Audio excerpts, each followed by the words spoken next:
ఎలా పరిచయం అసలు ఈ మధు కావచ్చు వీళ్ళంతా కూడా అంటే మీకు ఫ్యామిలీ బ్యాక్‌గ్రౌండ్ ఉందా? లేదు, లేదు. లేకపోతే మా ఫ్యామిలీ బ్యాక్‌గ్రౌండ్ అనేది కాదు. మేము ఇంతకుముందు ఒక కంపెనీలో ఒక 5, 6 సంవత్సరాల క్రితం మేము కంపెనీలో చేసినాం. అదే కంపెనీ ద్వారాగా వాళ్ళమ్మ కొన్ని కారణాలుగా వాళ్ళమ్మ ఇంటికాడ నుంచి చనిపోయింది.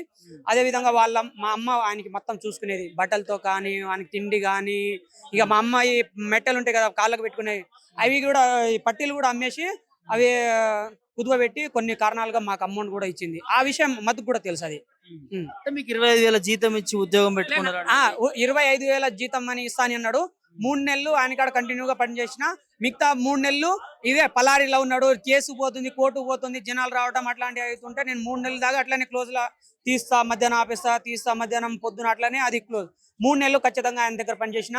3 నెలలు పైసలు 18,000 నుంచి 20,000 మధ్యలో ఇస్తా అని అన్నాడు. అయితే ఇస్తాను అంటే 3 నెలల తర్వాత ఇస్తా. అరే రమేష్ నీకెట్టైనా నేను ఉన్నా కదరా, నీ ఖర్చులు నేను చూసుకుంటా, నీకొకటి గోల్డ్ చైన్ చేపిస్తా అని నాకు ఆ మాట అన్నాడు. ఆ మాట అన్నాడు. వానికి బయటికి తీసుకురా, వానికి కొట్టి నేను చెప్పకుండా చెప్తా, వానికి ఇప్పిస్తా, నేను చెప్పిస్తా, వానితో మాటలు నేను చెప్పిస్తా. మోసం చేసిరనంట. మోసం 100% మోసం చేసిండు. గోల్డ్ అంతంత పెట్టుకుంటాడు సార్. గోల్డ్ ఇంత పెట్టుకొని జనాలకు సైరన్ పెట్టుకొని ఫార్చునర్ కార్లో ఎవడే సైరన్ ఇచ్చేది? రాజకీయ నాయకుడు సైరన్ పెట్టుకొని, సైరన్ అది నాకు వీడియో కూడా ఉంది. సైరన్ వేసుకొని ఊర్లలో తిరిగినప్పుడు ఎట్లా ఉంటుంది చెప్పు? నిన్న మొన్న ఈయనకి తినడానికి తిండి కాదు కదా, అసలు వీనికి తిండే లేదు. ఫస్ట్ మధుకు తిండే లేదు. ప్రమాద్ మధుకు తినడానికి తిండే లేదు. ప్రాపర్ ఎక్కడ తనది? వద్దిపట్ల పలుగుతండ, మా మండలం పియ్యపల్లి, జిల్లా నల్లగొండ, డివిజన్ దేవరకొండ. ఏం చేస్తుండేవాడు తను? వీడు ఏం అవరగా తిరిగేటోడు. ఇంత ముందు అవరగా తిరిగేటోడు. ఆ వెస్టేజ్ కంపెనీలో తిరిగినప్పుడు ఏం లేదు, ఏదో దోస్తాంలో తిరుగుతాం, అట్లా వీళ్ళమ్మ చనిపోయిందని మా ఇంటికి వచ్చేది. అట్లానే పోయి కొన్ని కారణాలుగా మా ఇన్ఫినిటీ కంపెనీ పక్కకు పోయింది, వేస్టేజ్ కంపెనీ మళ్ళీ వచ్చింది. ఆ కంపెనీలో డేట్ అయితే ఉన్నాయి కదా, ప్రూఫ్లు అయితే ఉన్నాయి కదా, ఏడైపోయినాయి ఎక్కడ అవన్నీ డేట్లు ఉన్నాయి.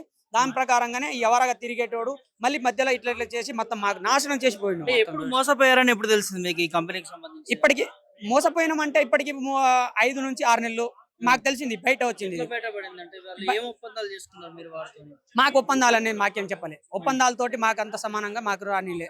ఒప్పందాలు బయటనే ఏం చేసుకుంటాడో, బయట ఏం చేస్తాడో. అప్పటికి వాళ్ళ కేసు అయిపోయింది, నల్లగొండ జైలుకి తీసుకుపోయినప్పటి మాకప్పుడు అర్థమైంది, అరే ఇది మొత్తం ఫ్రాడ్ అయింది, మొత్తం డబ్బులు పోయినాయని మాకు అప్పుడప్పుడు తెలుస్తుంది. మంగ్లీ తమ్ముడికి ఏ సంబంధం లేదంటుంది మరి, మంగ్లీ శివకి ఏం సంబంధం లేదు? శివకని అంటే జనాలకు అందరికి గుర్తుపడ్డాడు కదా, నాకైతే గుర్తుపడతాడు కదా. శివ జవాను నాకైతే గుర్తుపడతాడు కదా, వానికి నా ముందలు తీసుకురా. ఇప్పుడైతే ఆయన అయితే జైల్లో లేడు కదా, బయటనే ఉన్నాడు. ఒకసారి నా ముందల వచ్చి నిలబడి మాట్లాడి. తప్పు చేయనప్పుడు ఎందుకు మీడియా ముందుకు ఎందుకు తను మాట్లాడలేకపోతున్నాడు, ఎందుకు రాలేకపోతున్నారు? మరి ఇదే కదా, ఇవి ఫ్రాడ్ చేసినాము, మేము ఫ్రాడ్ చేసినాం, మా పేరు బయట ఉన్నది, మేము ఫ్రాడ్ చేసినాం, మేము బయటకు వస్తే మా పేరు తక్కువ అవుతుంది.